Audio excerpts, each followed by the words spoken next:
Hey everybody, what's up? This is Ashley from Cool Ass Black Woman, and this is the Cool Ass Black Woman podcast. We are coming to an end of our Through Our Lens. Well, it's not an end. It's a let's just call it a beat.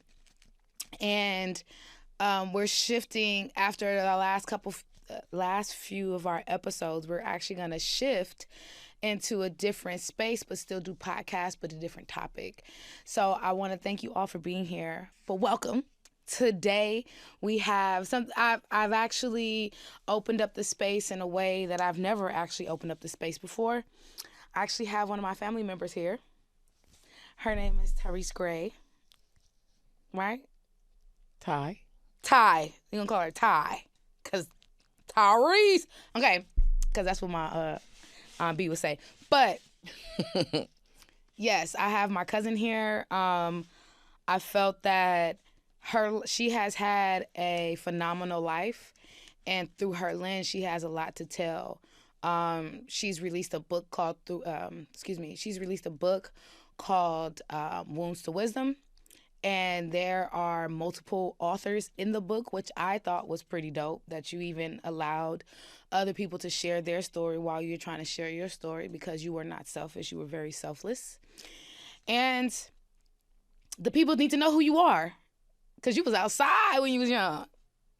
I was outside when I was young. That is facts. Yeah, Yes, so I was outside. I want to introduce you. So talk to the camera. Tell the people who you are. Let them know what's up. I am Tye. Everybody, I am Tye. I'm Tye the author. Tye Grays, Wounds to Wisdom is my book. And I am here now telling you more about myself, more than the book. Sharing a little bit more than I've shared in the book. Something I don't usually do, and I'm excited to share a lot more about myself because you need to know where it came from. Ain't it cool? So my grandmother Mary Lee, she was a big dog. I'm Mary Lee. She was a big dog. And then my Aunt B, bigger dog. Bigger dog. Bigger dog. To the community. Off of Washington, Silver Slipper. In the hood. So, people don't know that, I was raised in a family full of hair, unless you know me, right? Right. I have had no hair for the last 15 years, and now here I am back to hair again, and I know you like, girl, bye. But talk to the people and tell the people how you got into hair. How, like, your background, where did you come from? Where did you start? I started with my auntie. My mother was a struggling mother. So my mother passed me on when she was going through some struggling times to my auntie. And my auntie, she didn't hesitate to get me in with her. She couldn't wait because she saw so much potential in me. She saw more than just this little child being passed on. She saw she gets up, she goes to school, she's fun, she's a cool kid. It's more to her than just come. So she put me to work. My auntie used to get up in the morning to go to the Silver Slipper. She used to get up in the morning to do a bunch of Jerri Curls around 6 o'clock in the morning, literally. My cousin Simone, her daughter, and myself I was about 13 years old at the time, and 13, 14. And I remember her, no, I wasn't 13, 14. I was 17. I was in high school. And I remember her telling me around the first couple of weeks I was there, you're going to have to go to work with me and catch the bus to school from work. So I got up early, and I was like, what time is that? And she said, well, I got to get my Jerri Curls lined up by at least 7:38. And that was 87, 88, when the Jerri Curl phase was real big. And my auntie was doing them all the gangbangers in the neighborhood. She had them lined up. So she wasn't lying. We would get up in the morning, get to work, and she had about 4 or 5 people outside waiting for the curls. And I would watch her prepare each curl while I was getting ready for school. So auntie would have breakfast, sandwiches. I'm already fed. But while I'm fed, I'm watching her prepare. And I was watching her just put this stuff on the Jerri Curls and roll up the rods and just put them under the dryer. And I think back then a curl might have been $50 a piece. So a curl was $50 a piece? About $50, about maybe 65 from Aunt B, because she Oh, was a up curl, there. not each curl, a curl. A Jerri Curl. Oh, okay. A whole head. Okay. Your whole 6-hour process was about 6 hours is crazy. Was about 70. I would say, well, for Aunt B about 65, but the average 50. And I would just watch her roll those heads up, and on the way there, on doing that, I'd be on my way to school, and so. But before 12 o'clock, Auntie already made $200. And it just never stopped sitting with me at school. Like, I need to get back to the shop. So when I get back to the shop, maybe months later, Auntie put me to the test. She said, Auntie, got you in here now on a Saturday. We here. I want to see what you can do. So Auntie going to get these heads together. See if you can wrap up one of these heads. Auntie took her about maybe 30 minutes to do one head. My first couple heads took me maybe about 2 hours. They had patience. They knew I was new. But the potential in me helped Auntie make more money. So the whole point of me being there was to get some of these heads knocked out, and me not just to sit there after homework. And eventually, and I learned it. I learned it so much where I started getting my own Jerri Curls. And bringing them in, pull up. You get your little Jerri juice. Yeah, got me a little Jerri knowledge, and then it turned into, I was a little bored of the Jerri Curls and all those smells. It was toxic. And then I got into my own field of wanting to do more healthy hair, because it wasn't just Jerri Curls in the salon I was with. That was something my aunt was doing, really a big deal for her. But I wanted to do more of the press and curls and get women into that were coming from the 70s, those big fros, into more slick hair, shiny hair, and get out of that chemicalized hair field.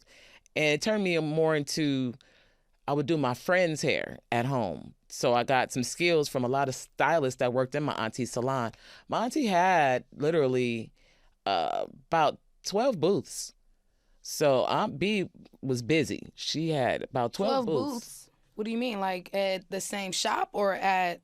At the salon, she had 12 people that were there, and there you had 3 booths here.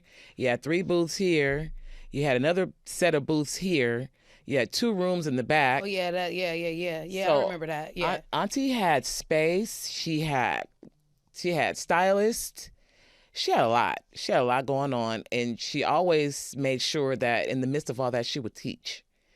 She would make sure no one would leave with not having knowledge on whether it be how to take care of the hair, whether it be how to be a woman. She didn't hold back on how she felt about the community. And being that she had all the space to help people respected her. And she was there for, I want to say she had that salon for over 25 years, over 25, 30 years. Silver Slipper. Silver Slipper was still got pictures in that thing. So just to tap into this space, now that here we are, hindsight 2026, right? Now we're looking at the young women that all of the blossoming hairstylists, dare not say beauticians, hairstylists, and how have you adapted to knowing that we've gone to plug in flat irons and what's the deposit prior to, like, do you still keep your business practice the same? Is there anything that you would tell a new aspiring hairstylist that's coming out that, from what you've learned back in the day from versus what they are learning in this space right now with all of these people and what their ideology is of hair? Is there anything that you would say to them? Like, definitely, there's a lot of things I would say to this generation right now within the hair field. And how did you adapt to it? Every day is an adapting. You're still adapting. It has never stopped. Adapting doesn't stop. What I have had to learn is being open, more listening. This generation, they don't listen. They want but they don't want to do what it takes to get. They want everything to be so fast, like the devices that we have, you know. And like I said, I was one to sit and watch before I was to do anything. They don't want to watch no more. They want to maybe YouTube it, you know, and get knowledge from University of YouTube and try to deliver it, you know, from the knowledge what they get there. But that's not a slow enough pace. You need to sit, read, write, ask questions, make mistakes. Mm-hmm. I look at the group right now, generation. They don't want the mistakes. You know, the internet has allowed them to think perfection is the way. Yeah.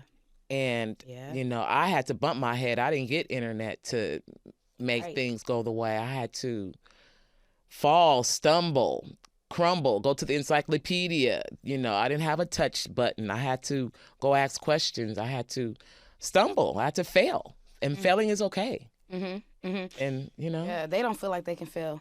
they don't want to fail They don't want to fail. because perfection stands out bigger than failure nowadays. And that's why the rise of suicide, which is a story in Wounds to Wisdom we share. And that's why it's on the rise, because if you don't feel like you have what it takes to be what everyone else is doing right now, you're not in the right space. And that's not real. That's not reality. That's coming from a place of visual, not a space of spirit, not a space of mentality. It's just coming from what everybody else is doing. It's whack. I wish people would want to fail more. I don't look at L's as a loss. I look at them as a lesson. You only can learn from failure. I mean, you can learn from success, but it's a greater reward when you learn from failure because you learn what you can put yourself into and endure. I think that's... And it's organic. And it's It's yours. It's organic. Authentic. It's mine. It's your failure. And no, and I don't have to share it with anybody either. See, that's another thing. People feel like they have to share their failures once they go through them, and sometimes you don't have to share those failures because those failures are for you and you only. It's to say, all right, I hit rock bottom, but my rock bottom wasn't that rock bottom before. So I learned up until this point, and I hit the rock bottom to this level. Now only place I can go is up. And that's building blocks. Mm-hmm. I always go back to revert to the acronym of building blocks. Like, that's what life is about. I want to use an example of the cover of my book, Wounds to Wisdom. It's a small reason of saying building blocks. The cover of it shows you that you're going down a road to the sun. So we all have the same patterns. We all have the same light in life. We all want to get from darkness to lightness. Everybody. Unless you're going down another road. Now, my road is to lightness. So, you know, in the cover that I have, it shows you that the light's this way, but you got some zigzag in it. You got some zigzag in it, which means you stumbled, you failed, you stumbled, you failed, but you're still going and you're still making your way through your journey, no matter what. And, you know, that's what I look at life is for myself, even now. My life is still going forward. My life is still going to the light. But I'm still bumping into some walls. But I'm closer to the light than I am where I was behind myself. So those are the blocks. Yeah, like, would you say that hair saved your life? Most definitely. Would you say that those stumbling blocks you learned in just your levels of failure at Silver Slipper? So many. I was there from adolescence to a full adult, to motherhood. So that's a long time to say where I've learned, you know, a lot. And that was a big foundation where I started. So a lot of my failures were right there. Well, that trust me. And it's to me, it's different going through your failures in front of the people that love you the most. Because it's something that they can use in front of you. They can use and hang over your head. family can be the worst when it comes to your past. But it also there with an option, there's also a driving force to that where you can either decide to go left or right. Yeah. Yeah. Right? You can either be positive or negative. That's your choice. That's your choice. You make that decision. My mom used to say you have the option to make the choice, but you don't have no option to make the decision of what happens after that choice is made. Facts. So you go ahead and figure out what you want to do. But once that decision is made, you got to stand in that. That's that 10 toes down feeling like, okay, yeah, I made this decision, like how you wrote a book. All right. I remember when you was in the process, you like, Ashley, I'm about to write a book. I'm like, a book? What? Okay, let me hear. And you was like, all right, I ain't never did nothing like this before, but I'm at the beach. I'm sitting on my phone. I'm typing the book in my notes, and where people will use the opportunity to be like, I don't have a laptop. Or an excuse. Yeah. I don't have a laptop. Oh, I don't have this. I don't have that. I've never wrote a book before. You just said, you know what? It was told to me. I got to do it. This is what I got to do. And knowing that, you started from where you were,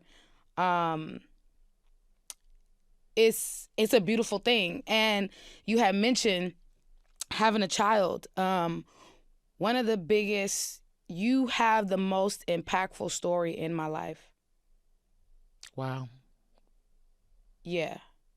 You have the most impactful story in my life because I get a chance to witness what it looks like.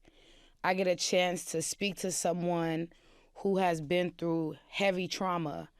I get a chance to get another level of God. Yeah, absolutely. So much. The majority of all of that, what you just said, is that. The majority of God that's all it is that carried me through everything. Yeah. To get to where I am today. So, and I want the people to understand why it is very much so, because we have to get the hair out the way. The hair is this is the family loom. If you want to ever know my legacy, it's hair. It's hair. It's hair. It's hair. Is hair. Ashley's red hair, Ashley's brown hair, Ashley's blonde hair, Ashley's jet black hair. All of the hairs. So I wanted to make sure that we touched on that.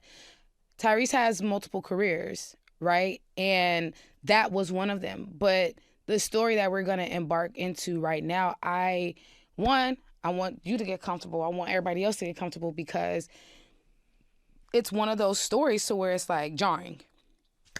So tell me what happened to you in August 1992.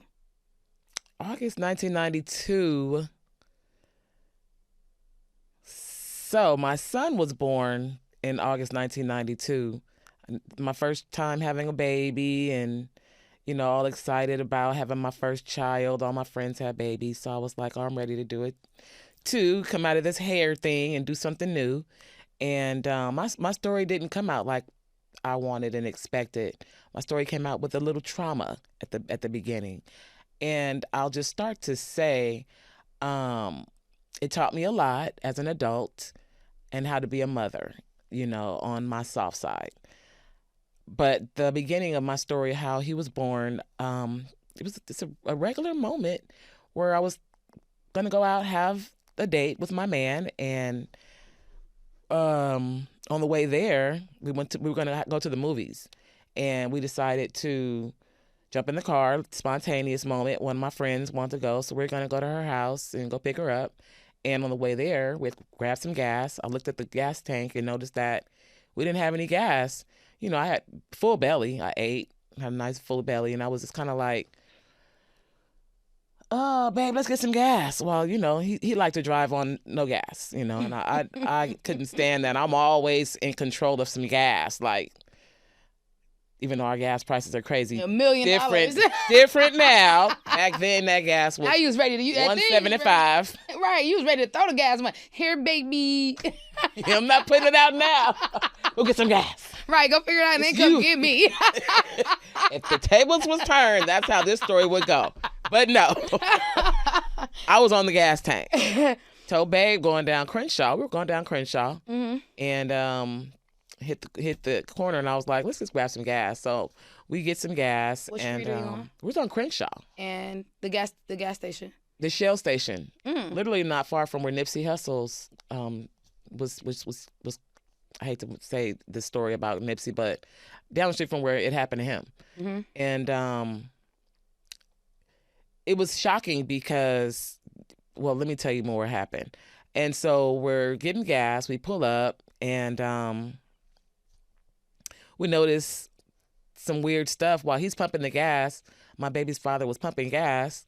I'm sitting in the car, just rubbing my belly and talking to him, and I realized that for a hot second he was gone. And to speed the story up, because you guys have to get my book, can't tell you the story, but to let you know where it comes from, I noticed a strange moment where he left the gas tank while he was pumping, and he was no longer there. Then I'm looking around, and right in front of me, he was being robbed. He was being carjacked. He was being jacked. And I was in the face of time moves really slow in fast moments. Time moves really slow. And just watching my baby's father get robbed, the guys were taking off his jewelry, the guy was taking off, taking money out of his pocket. And I was in the car literally just looking like, is this real? This can't be real. And it was real. And so on the other side of that, there was another person that was there, and they were, watching, and I didn't know what to do at this point. So to make things go forward, I got caught. Got shot 5 times due to our robbery. And one of the suspects came up to me and shot me in the stomach. And left me there with, go to God at this point. Because you're all in life, you guys, we're by ourselves.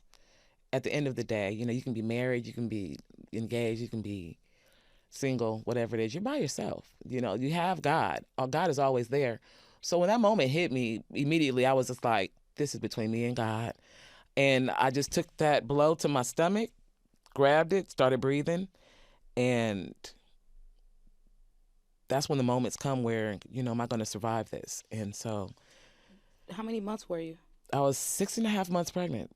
I was 6.5 months pregnant. I wasn't even due until a couple more months. And I remember when there's so many levels to this story. So I'll go from there until I get to the hospital. And so now I'm in the hospital, in the ambulance, and I'm in the gurney. And they sent me to Martin Luther King Hospital. The trauma center at the time back then was Martin Luther King Hospital, and they were the ones that survived you. And the crazy thing about Martin Luther King Hospital, it's got a really bad rap, and I can never give it a bad rap because it was one of those hospitals you go to when you're critical. You literally are dead before you even get there when you go to King Hospital for the trauma center. And that was my case, but not for me. I was bleeding out a lot, a lot of blood. So that was what they were really worried about, to get me to get some blood, because I'm carrying an infant. The time was moving fast, and I'm shocked. So we get into the hospital and in the gurney, and I'm looking at all these people, and it's like, God, help me. What do you do at a time like this? And move forward, waking up out of anesthesia. That was the moment for me. I woke up. And I asked the nurse, because everybody was hovering over me, because they were wondering, was I gonna wake up? How long had you been under anesthesia? My surgery was 6.5 hours, because they had to take my child, remove some things out of me. Some things inside of me were destroyed, and they had to replace some things and put blood and all that. So surgery was 6 hours. I came out of surgery, I believe I was in surgery for the 6 hours, and then when I was laying up to wake up, maybe 11 hours. 11 hours before they realized if I was going to be able to wake up. So when I woke up, I just saw bright lights, and that's when I knew that it was real. Damn. Yeah. You survived it. This will really happen to me. This wasn't a dream. That's crazy. I woke up and the nurse said, Mommy, you're on the news. You're on the news. You're on TV. You're on TV. And I was like, okay, that did happen to me. I said, that did happen. She said, look, you're on the news. You're on the news. And that's when I knew this was going to be some type of new journey for me. Wow. And when you realized that you were on the news and then it hit you and then it clicked, like, all right, I'm laying in this hospital. I can't move. I'm looking up. I see his lights. These are real people. That's me on the TV. What is coming over you? Like, how are you feeling? Yeah, it's a new life, but it's like, what is your natural instinct? Like, obviously, I know you like, well, where's my child? Right? First thing was, where's my child? Did he make it? Is he alive? And he was 4 pounds. He was born 4 pounds. And they said, yes, he's in ICU, neonatal. He's with the babies. And I said, keep him breathing. Make sure I see him. You make sure I meet my son. Yeah, that's it. Woo. And that was a big deal. Just you guys make sure I meet him. Doctors, I need you guys to make sure that I meet him. And I need you guys to make sure that he meets me. So whatever's going down there, it needs to happen to me. To have that mindset. Ooh. To have that mindset. I know. To have that mindset at that time is remarkable because you don't have a chance to think about anything else. You literally Nothing. in your fight or flight mode. That's exactly what it was. You're by yourself. To say, make sure he meets me and make sure I meet him. It's so many stories that you hear about people and how they are in their, they're pregnant and they go into labor and they lose their child. So many stories like that. So to have a traumatic story to unfold the way that it's unfolded, to hear that's the first time I actually ever heard you say that. But this is something that we talk about all the time. Like I said, you are the most impactful person in my life because you understand what life really is. You got a chance to experience life at 21 and you ain't even know about it. You ain't even know that's what was going on. I had no clue. No clue. So you're in the hospital and, you see so the baby comes, Andre comes. big cuz, all right. They call him Little Bill. Little Bill. Big head Little Bill. That's what they nicknamed him. I would put a little cartoon at the bottom so you can see the little Bill. Like, that was him. Bill. Mr. Potato Head Bill. He had to grow into that head. Right. And so how did your family show up for you at that time? Family was everything. That's how I got through. Literally. I was by myself a lot in the hospital, of course, at nights when there was no one there, just but the nurses. But during the day, I never had a chance to be by myself. I never had a moment alone. That's what got me through. I had a village. I had people visiting my son because I wasn't able to see him until maybe I had to tell them to get me off the meds in order to see him. Really? Yeah, it was a point where he's in neonatal, so I'm in the ICU with the adults. He's in neonatal with the babies, and I was fully medicated because of the surgeries and the shooting. So they had me on a lot of meds where I was sedated, kind of, and I wanted to get that sedation feeling off of me. So I pretty much told the doctors, I need to be off this medicine. I need to meet my son. I can't go down there until I'm walking and stable, and I'm not there with medication going through me, and I'm nauseous, and I'm not making it. I need to cut this medicine off. And they thought I was crazy because they were like, I don't think you want to be off medications. And I was like, I do. How am I going to meet him? It's already been 3 weeks. I need to meet my child. I was supposed to meet him 2 months. He came 2 months early. And I still ain't seen him. And I still haven't seen him, and we're both bandaged up. I don't know what he looks like. But my village kept telling me, oh, he's so cute. He's so cute. He's so. And I was just like, that was enough to get me through to, him being still alive, and them telling me. So finally, when I did get that moment, it happened. They took the medicine off of me, like I said, and I got through to so my mom came. My mom came with the Bible, and that would scare me a lot. Back then, I didn't know what the Bible was meant for in moments like that. And I'm like, Mom, can you put the Bible away sometime? She's like, no. We're doing this Bible thing. But the reality of the Bible was letting me know that that's why you have to have God in your life. You have to have God to get you through hard times. It's not about the people around you. So, my mother would have that Bible. So I remember we going down to the neonatal with the kid, with the Bible, to go see my kid for the first time. And I'm in the wheelchair, and we pushing down, and they pushed me towards his incubator. I'm looking at all these little babies going through all this. It's like a baby museum. So many babies, just came through trauma. I'm just looking at all these babies, and then I finally see this one little area where he's in, and because he was there a long time, longer than the other babies, and so he looks like he's over there. But I finally get over there, and here he is for the first time. So that's what started me, my motherhood. That was my motherhood. Didn't start like everyone else's. When you have a baby, you push it out, put the baby on your chest, and you get to see it, get the skin to skin feel, and I didn't get that.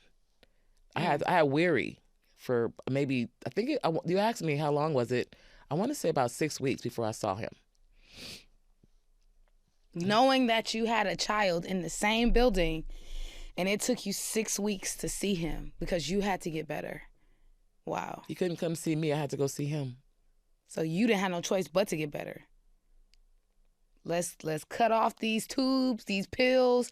I don't want to be induced. Just let's do it the natural way. Yeah, I had to sit there in pain to endure my pain, to take these to get these meds off of me, but it was worth it. So when you saw him, it was like, what was that feeling? I know you broke down. Or were you just shocked? I was more shocked. It was more, we just stared at each other. He looked at me like, this is her? This is her? And I'm looking like, he made it. The biggest thing to me was he made it. That was, I don't want to call what happened to me a mistake, but that was my mistake that he had to live in. And he made it through my mistake.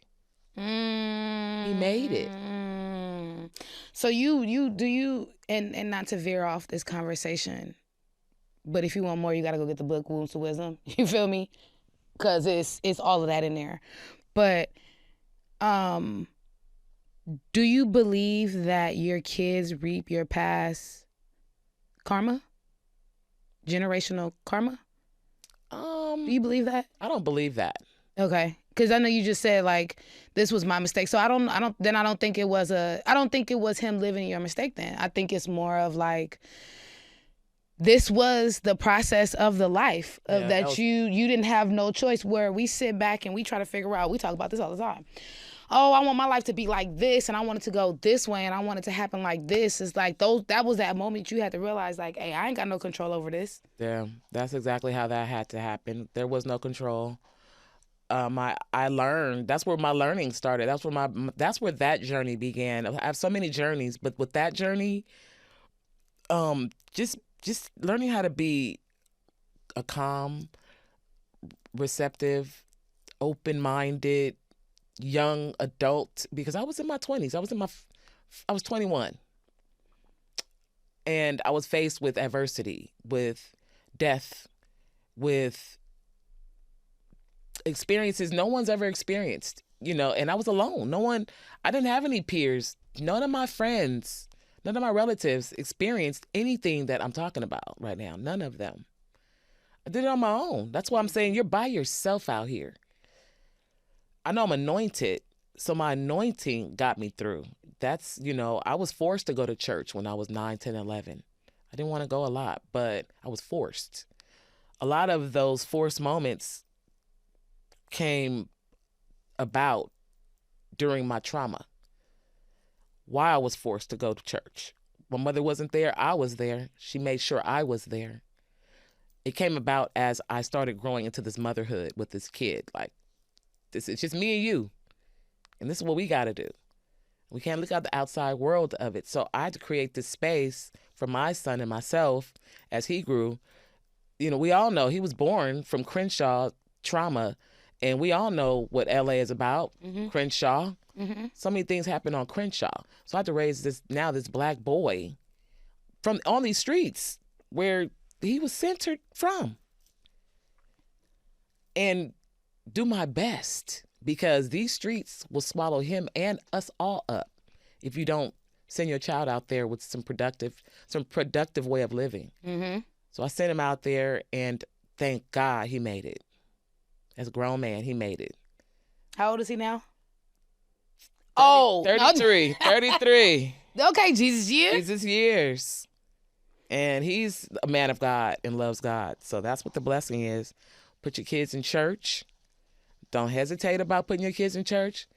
He was atheist for a moment. I remember. He went through a hot moment where he didn't believe in God because of his music career. Mm-hmm. And thank God he came back. And you can't tell him nothing now about God because he found his foundation. Mm-hmm. That's his homeboy. I can't tell him nothing. Not a thing. Don't tell him. And the foundation now. So the traumas that I experienced and made him who he is now has now taught him the same things. Our relationship is built from how I taught him on his way up. It's just the same thing. Like, you have values, your family values, your morals. We don't this, we don't that, we don't this, we don't that. We whooped over here. We whooped. I got whooped. Beat. No, I'm just kidding. I didn't get beat. I didn't get beat. Nobody got beat. We was talking about switches yesterday, but you know what I'm saying? You knew when it was time to go get the switch off the. Go pick off your leaves and get that switch. Pop that butt. I just was going to pick for the other kids. I wasn't the one getting hit, but that's neither here nor there. That's whatever. You little funky butt. You was a tough one too. You was tough. Them little red ponytails. Don't tell everybody. Yeah, my hair is really red, y'all. But anyway, this is good. This is, to look at. I know it, and I've lived in it. Majority of your story, so it's different. But every time, again, like I said, every time we talk about it, I get more information. More stuff. Yeah, because when we talk about like turning wounds to wisdoms into a theater play, a Broadway play, or a movie, you think about those moments. Those are defining moments for a lot of people. Do you know how many people that, like I said, so many people will go to the hospital ready to deliver a baby and do not come home? I hate that. I hate that. I know. So, to have to get knocked over the head at the same time as learn a lesson, at the same time as having a child. That's a cold one. As a child myself. As a child. I thank God for my mental right now. Oh, God, for real. No, seriously. Because you could be one flew over the cuckoo's nest, knowing, not like that, but like knowing what you've been through, knowing what you had to encounter,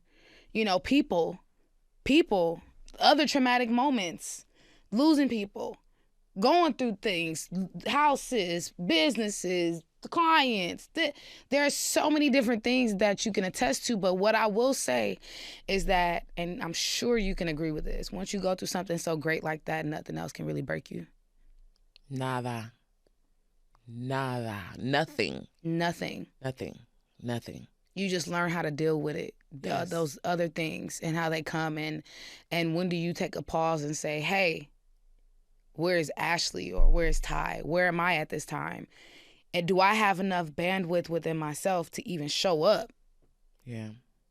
You know? Yeah. So I want to commend you. Like, it's going through that journey.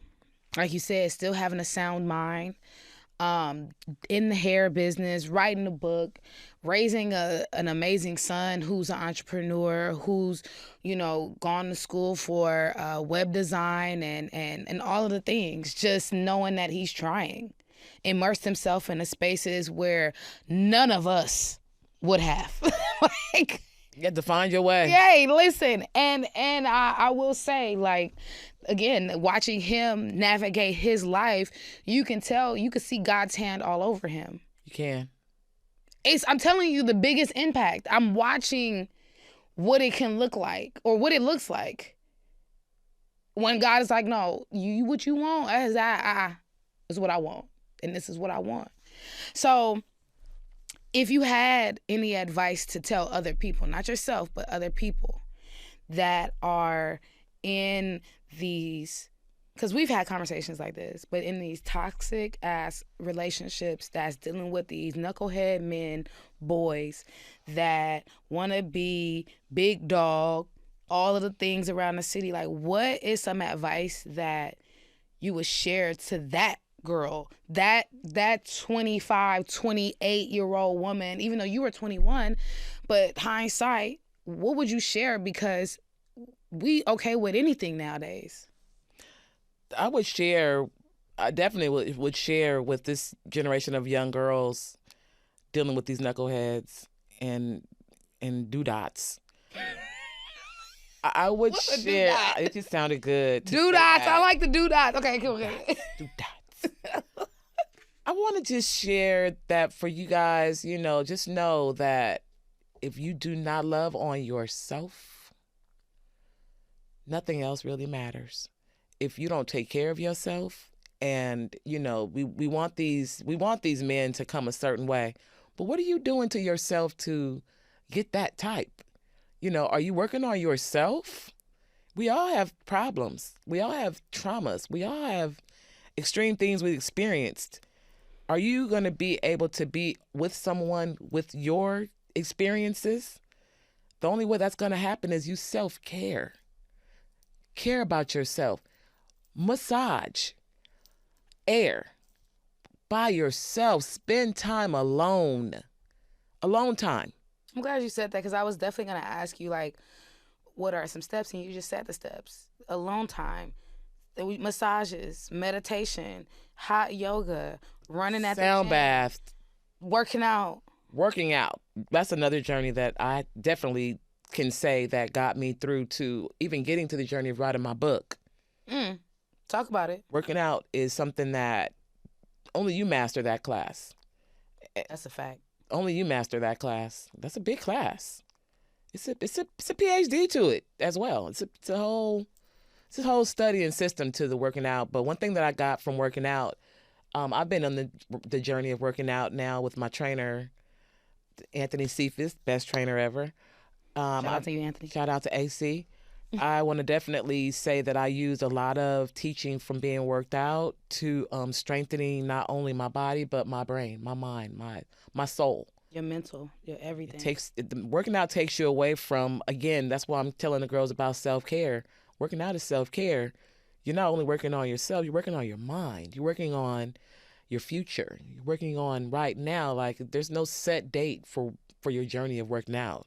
So you should set your life in that same goal. There's no set date, but you want to keep going. Mm-hmm. And there's no better way of saying that through working out.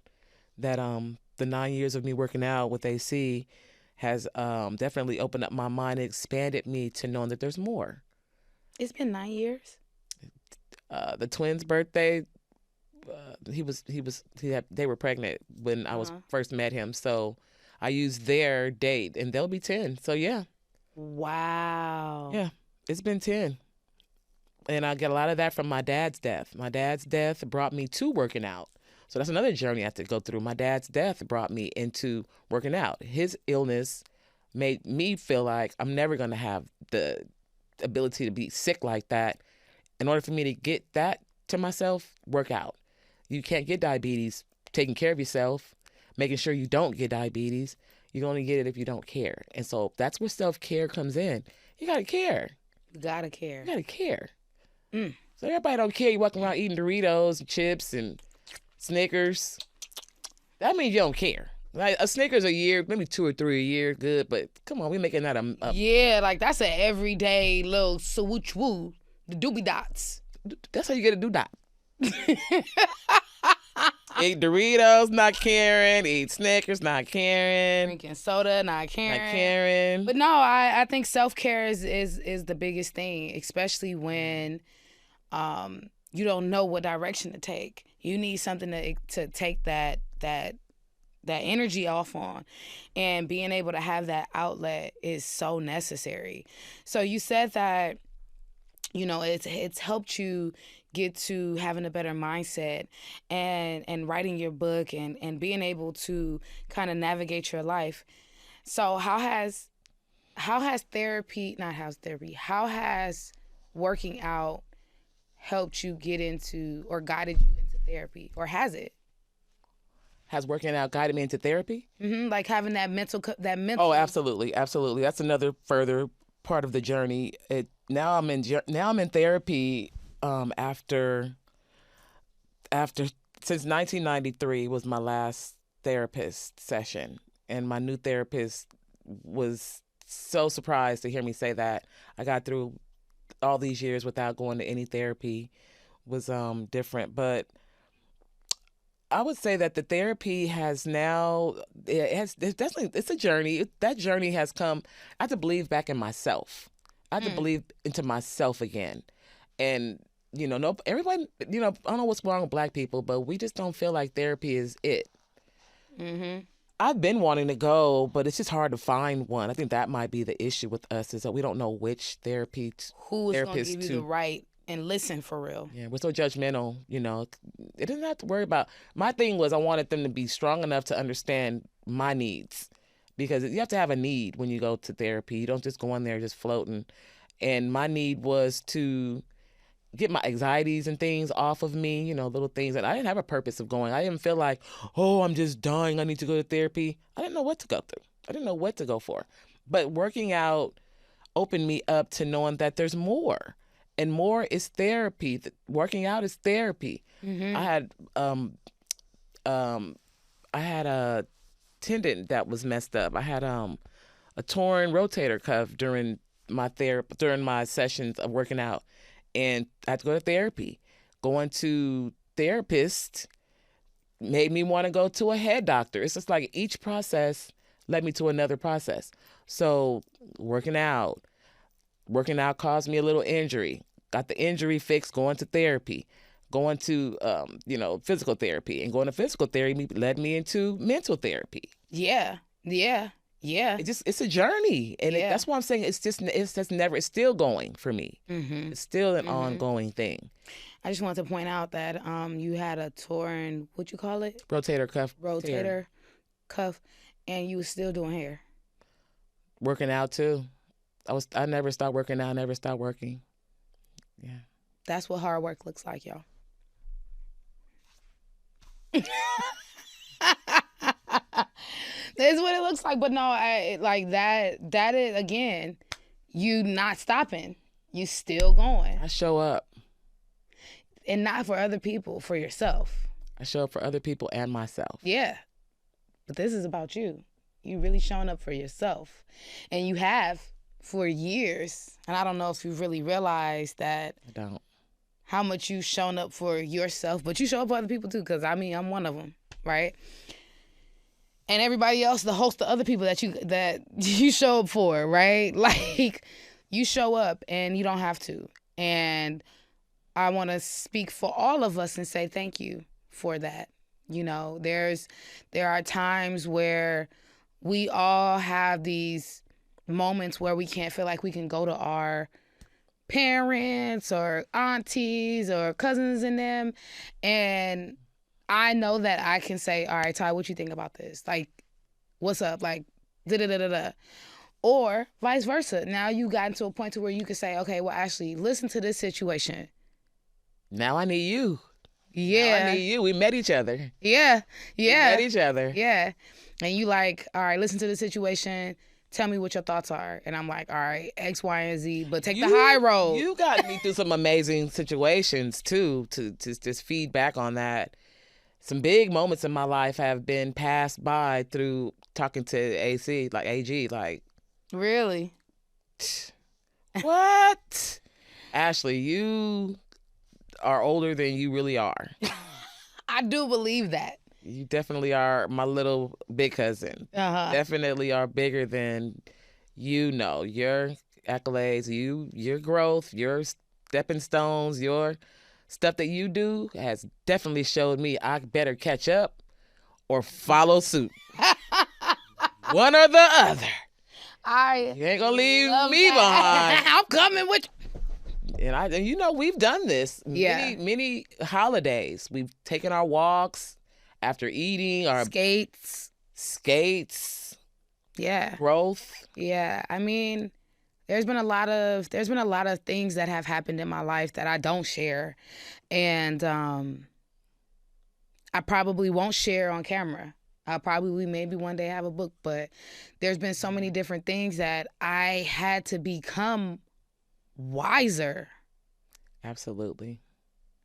At a young age, I didn't have a choice. That's why a lot of things for me is like, when people say you were before your time, I really do believe that. Yeah, I really do believe that. And yeah, man, like I appreciate that. Yeah. That there's a lot that people don't know about me. And, I want to keep it that way just because it helps me preserve who I am and where the business can go. But it is a true testament to what Cool Ass Black Woman is because people now know that I've gone through things. It's not just a conversation. It's not just for looks and make it look cute. I've really been through some shit and I'm still going through it, and I'm still navigating it. But you would not know because I do have self-care. I do take time to myself. Yes, I do cook. Yes, you do. Yes, I you do. I figure it out because I know that I'm one flew over the cuckoo's nest. So to be able to take me from 1,000 to let's just say 35%, we're winning. And it's so attractive. Thank you. It's so attractive. It's so attractive to watch stumbles and falls with smiles. It's so attractive. That's why I say it's okay to fail. Please fail. Hurry up and try. I told Andre and fail. On so many trials of his, you're not failing. You're not failing. You're looking for perfection. You ain't failed yet. Yeah. Yeah. Yeah. You ain't failed yet. It's up to you. And it's okay. I had to learn that failing was only the way up. You could fail up. Explain that. You could fail up. The only way you fail up is you learn from your mistakes. I said today on a prayer line. I like that. Yeah, I said today on a prayer line, slow motion is better than no motion. Yeah, because you get somewhere. No motion is the failure. Right. The slowness is the up. How are we gonna figure this out? Let me, like you said, like to the front of your book. Let me just go on just stand on this rock with my little tippy toes. Hopefully, I don't fall over. Even and backwards. Turtles make it there. Hello. So I understand and I get it and right. Yeah. People don't realize how it's okay to fail. We see a lot of people going through a lot of life lessons in front of the public. I mean, and I'm gonna name these and then I'm off of it. But like a Drewski when he did the parody of the white face, like honestly, it is what it is.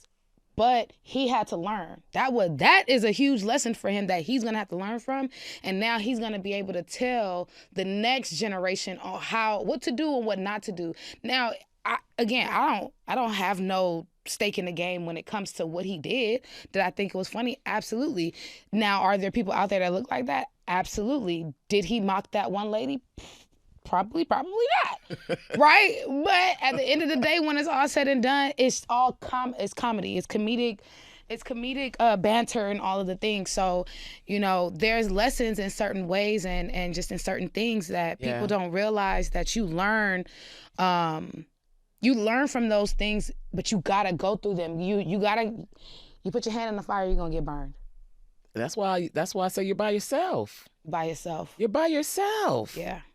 Yeah. You're by yourself. So if there's one thing that you can tell your younger self, what would it be? My younger self, listen more. Take heed to the mistakes. Take heed to the noise. And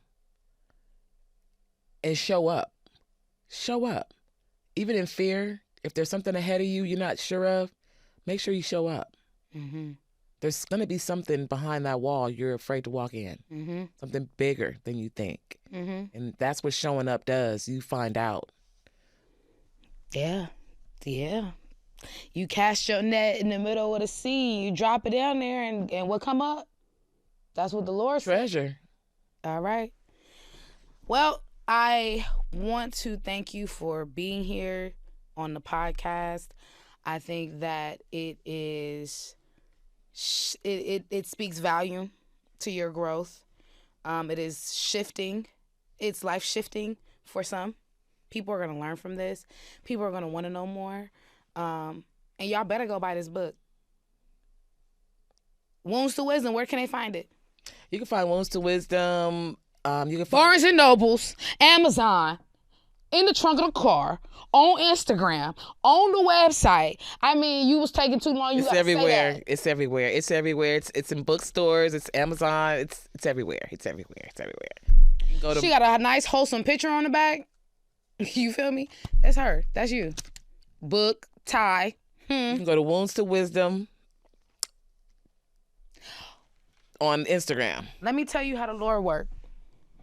God is so good. God is so good. Please tell me. Please tell me. God is so good. God is so good. I'm not going to cry. I'm not going to cry. I opened the book. It says, the next day, I got up and felt pretty good. I asked to go see my baby.